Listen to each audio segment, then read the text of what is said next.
Hello students, हम लोग कर रहे हैं क्लास 12 मैथ एक्सरसाइज 7.6 और क्वेश्चन नंबर 21 पे आ गए हैं। चलिए स्टार्ट करते हैं।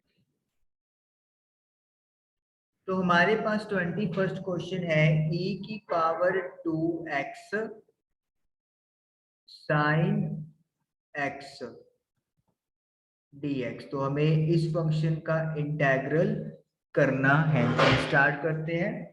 तो आइलेट रूल का यूज होगा एज इट इज, क्योंकि हमारे पास दो फंक्शन है और रूल के अकॉर्डिंगली पहले प्रेफरेंस जाएगी ट्रिग्नोमेट्री को, फिर जाता है एक्सपोनेंशियल को।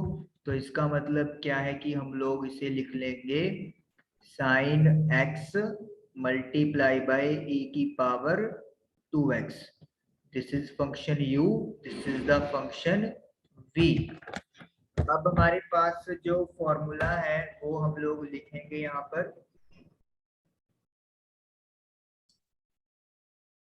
फॉर्मूला है कि अगर u और v का मल्टीप्लाई का इंटीग्रल करना हो तो u मल्टीप्लाई बाय v का integration minus differentiation of u integral of v और होल का इंटीग्रेशन।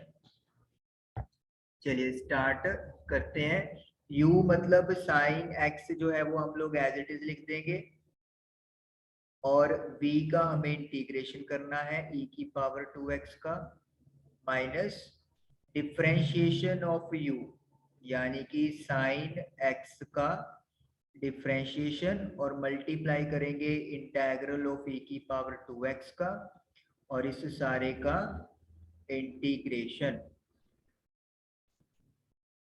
तो e की पावर 2x का इंटीग्रेशन सेम होता है, लेकिन x के साथ क्योंकि 2 लगा हुआ है तो वो डिवाइड में चला जाएगा। साइन x का डेरिवेटिव कोस x होता है और e की पावर 2x का इंटीग्रल e की पावर 2x अपॉन 2 होता है और इस सभी का इंटीग्रल। तो i हमारे पास बन गया है 1/2 साइन x e की पावर 2x। 1/2 हम लोग बाहर निकाल देंगे, cos x multiply by e की पावर 2x। अगेन आप देख सकते हो हमारे पास दो फंक्शन आ गए हैं, तो यानी कि अगेन हम लोग आइलेट रूल यूज करेंगे, first trigonometry then exponential function को। 1/2 ओके, हम लोग ऐसे करते हैं, इसे हम लोग इक्वेशन 1 मान लेते हैं और इसको पहले फाइंड कर लेते हैं और ये जो चीज है इसको इरेज कर लेते हैं अपा।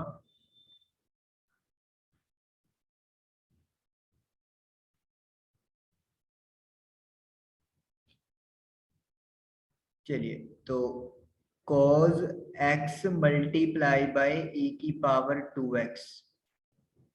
तो रूल क्या कहता है, u एज इट इज यानी कि cos x और इंटीग्रेशन ऑफ सेकंड यानी कि e की power 2x, then integral first function का डेरिवेटिव मल्टीप्लाई में इंटीग्रल ऑफ सेकंड और होल का integration. cos x as it is, e की पावर 2x को हम लोग अगर इंटीग्रेशन करेंगे तो e की पावर 2x बन जाएगा अपॉन में 2। cos का डेरिवेटिव माइनस साइन होता है और e की पावर 2x का इंटीग्रल सेम टू सेम होगा, अपॉन 2 लग जाएगा, साथ में dx। तो 1/2 cos x e की power 2x minus minus plus 1/2 और ये आपके पास बन गया साइन x e की पावर 2x dx। अगर आप इस चीज को देखोगे तो ये हमारे पास अगेन क्वेश्चन वाली फॉर्म ही जनरेट हो गई है, e की power 2x multiply by sine x dx। तो इसका मतलब है कि हम लोग इसको, हमने क्योंकि i लेट किया हुआ है तो हम लोग इसकी जगह पर i लिख देंगे लाइक दिस। तो हम लोग इसकी जगह पे i लिख देंगे और अब इसमें 1 में पुट कर दो। 1 में क्या था, i is equal to 1/2 sine x e की पावर 2x, ये तो आ ही रहा है, देन माइनस का 1/2 ब्रैकेट शुरू कर दो। इसका इंटीग्रेशन हमने यहाँ पे फाइंड किया है जो है हाफ cos x e की power 2x plus 1/2 i plus integration constant c भी लगा दो 1/2 साइन x e की पावर 2x, ये आपका जब मल्टीप्लाई होगा तो 1/4 cos x e की पावर 2x चला जाएगा और 1/2 को 1/2 से करोगे 1/4 i बन जाएगा। ये 1/4 जब आप शिफ्ट करोगे तो इट विल बिकम 1/4 प्लस का 1/2 e की power 2x sin x minus 1/4 e की power 2x cos x plus c। हम लोग यहाँ पर लिख सकते हैं, इरेज कर लेते हैं थोड़ा सा पार्ट।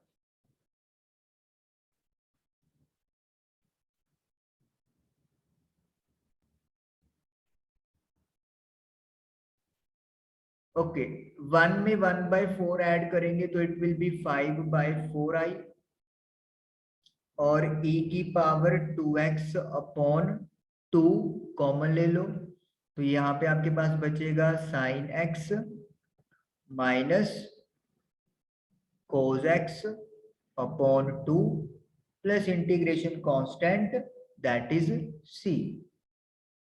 तो हमें इंटीग्रेशन i निकालना है तो 5/4 आप लोगों का इधर चला जाएगा। जस्ट अ सेकंड, इसको इरेज किया तो ये एलसीएम लेके 2 sine x minus cos x upon 2 बन गया। हम लोग 5/4 को उधर लेके जाएंगे तो 4/5 बन जाएगा। इसके साथ भी मल्टीप्लाई होगी और c के साथ भी मल्टीप्लाई हो जाएगी। 2 × 2 4 कैंसिल तो e की power 2x upon 5 2 sine x minus cos x, ये तो हमारा ये आ गया। c मल्टीप्लाई बाय 4/5, जब एक कांस्टेंट की किसी और कांस्टेंट से मल्टीप्लाई करते हो तो एक नया कांस्टेंट मिल जाता है तो उसको अपन लिख लेते हैं c डैश। तो इस तरीके से ये आप लोगों का फाइनल आंसर आ गया और क्वेश्चन नंबर 21 आप लोगों का डन हो गया। क्लियर कर लेते हैं और अब करते हैं क्वेश्चन नंबर 22। क्वेश्चन नंबर 22 में जो आपने इंटीग्रेशन करना है वो है sine inverse 2x upon 1 plus x square. ये फॉर्म देख के आपको 5th चैप्टर याद आ गया होगा कि हम लोग कैसे सब्स्टिट्यूशन का यूज करते थे। हम लोग क्या करेंगे, यहाँ पर x की जगह पर tan थीटा पुट कर देंगे। फिर जब आप डेरिवेटिव करते थे तो dx is equal to second square theta d theta बन जाता था। तो यानी कि जब आप ये वैल्यू यहाँ पे लगाने वाले हो तो x की जगह पर आ जाएगा tan थीटा और x स्क्वायर की जगह पर आ जाएगा tan स्क्वायर थीटा और dx को रिप्लेस कर देंगे second square theta d theta के साथ। नाउ 2 tan थीटा को एज इट इज लिख दो upon 1 plus tan square theta जो होता है वो आइडेंटिटी के हिसाब से सेकेंड स्क्वायर थीटा होता है। अब प्लीज ये सेकेंड स्क्वायर को कैंसिल मत कर देना क्योंकि ये वाला तो साइन इनवर्स का एंगल है, ये अलग चीज है, अदरवाइज आपका इधर ही गलत हो जाएगा और आप आगे सोल्व भी नहीं कर पाओगे। tan थीटा को आप क्या लिख सकते हैं, साइन अपॉन कोस और सेकेंड को 1 अपॉन कोस, तो रेसिप्रोकल होकर ऊपर चला जाएगा cos square. Second square D theta हमारे पास चल ही रहा है तो एक कोस के साथ एक कोस कैंसिल हो जाएगा तो ये आपके पास बनेगा 2 साइन थीटा कॉस थीटा और हमें पता है 2 साइन थीटा कॉस थीटा की आइडेंटिटी क्या होती है, साइन 2 थीटा। अब ये साइन इनवर्स और साइन आपस में कैंसिल हो गए, तो आपके पास आ गया 2 theta multiply by second square theta. 2 आप बाहर निकाल दो तो theta into second square theta. अब इसको ऐसे सोचो कि ये है x multiply by second square x dx। तो अब दो फंक्शन बन गए। अब लगाएंगे आइलेट रूल। आइलेट रूल के हिसाब से पहले जाएगा अलजेब्रिक फंक्शन को प्रेफरेंस, फिर जाएगा ट्रिग्नोमेट्री को। तो यानी कि जो थीटा है वो u में काउंट होगा और जो सीकेंट स्केयर है उसे हम लोग v मानेंगे। और हम लोग यहाँ पे फॉर्मूला लिख लेते हैं, फिर उसके बाद सॉल्व स्टार्ट करेंगे। तो u और v का मल्टीप्लाई का इंटेग्रल, u v का इंटीग्रेशन माइनस u का डेरिवेटिव v का इंटीग्रेशन और होल का इंटीग्रेशन। चलिए यहाँ पे इसको इरेज कर लेते हैं। हमें एंड में भी सब्स्टिट्यूशन करना पड़ेगा दोबारा, क्योंकि थीटा में आएगा आंसर, बाद में उसको x में कन्वर्ट करेंगे हम लोग। चलिए, तो आइडेंटिटी हमारे पास, फॉर्मूला हमारे पास है। तो 2 तो हमारे पास आ रहा है, तो एक बड़ी ब्रैकेट लगा लेते हैं।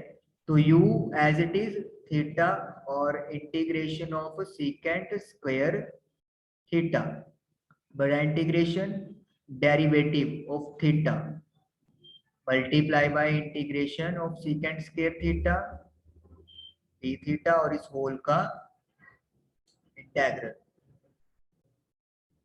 सीकेंट स्क्वायर का इंटेग्रल क्या होता है? tan थीटा होता है। थीटा का विद रिस्पेक्ट टू थीटा 1 होगा, जैसे x का विद रिस्पेक्ट टू x होता है 1 होता है। सीकेंट स्क्वायर का tan थीटा और इसका आपका d थीटा। ये बन गया आपके पास theta tan theta minus integral of tan theta.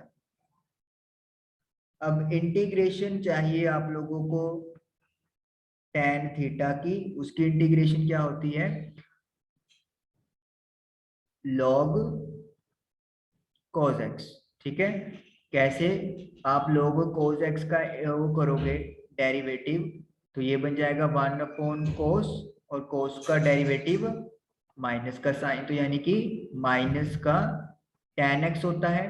तो हमें यहाँ पर जब tan का कैलकुलेट करना है, इट मीन्स हमें ये नेगेटिव हटाना पड़ेगा, तो इसीलिए हम लोग एक माइनस का साइन और लगा देंगे ताकि ये पॉजिटिव आ जाए। तो यानी कि जो tan थीटा का इंटेग्रल है, इट विल बी माइनस का log cos theta.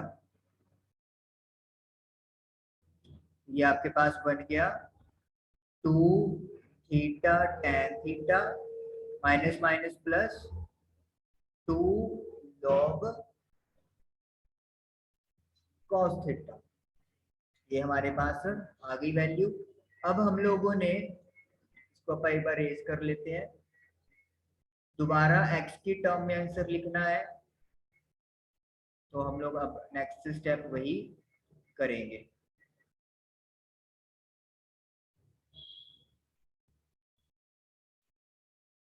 Plus integration constant c लगा दो।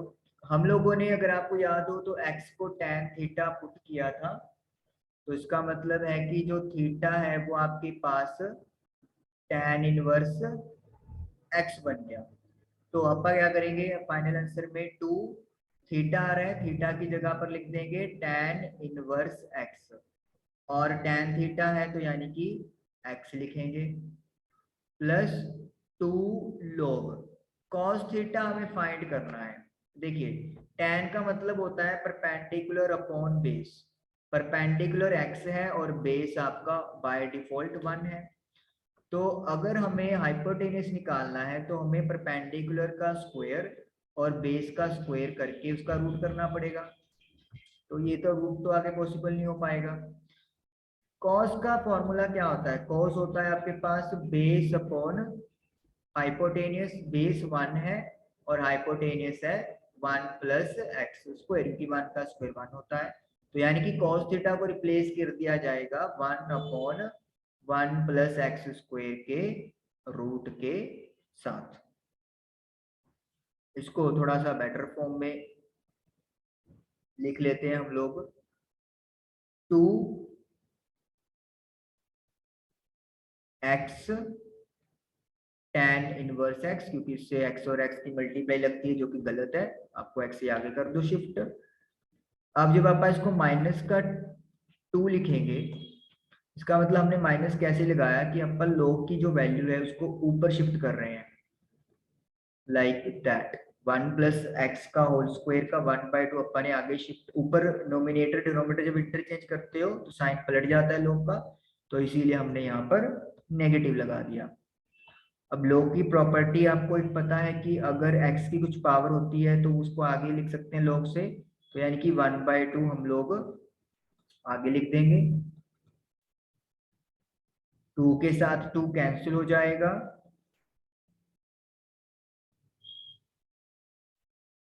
तो log 1 plus x square plus c, और इस तरीके से हमारा क्वेश्चन नंबर 22 भी खत्म या ओवर हो गया। चलिए इसको क्लियर करते हैं। क्वेश्चन नंबर 23 अब हम लोग करेंगे। क्वेश्चन नंबर 23 में हमारे पास इंटीग्रेशन जो फंक्शन है वो है एक्स स्क्वायर ई की पावर एक्स क्यूब।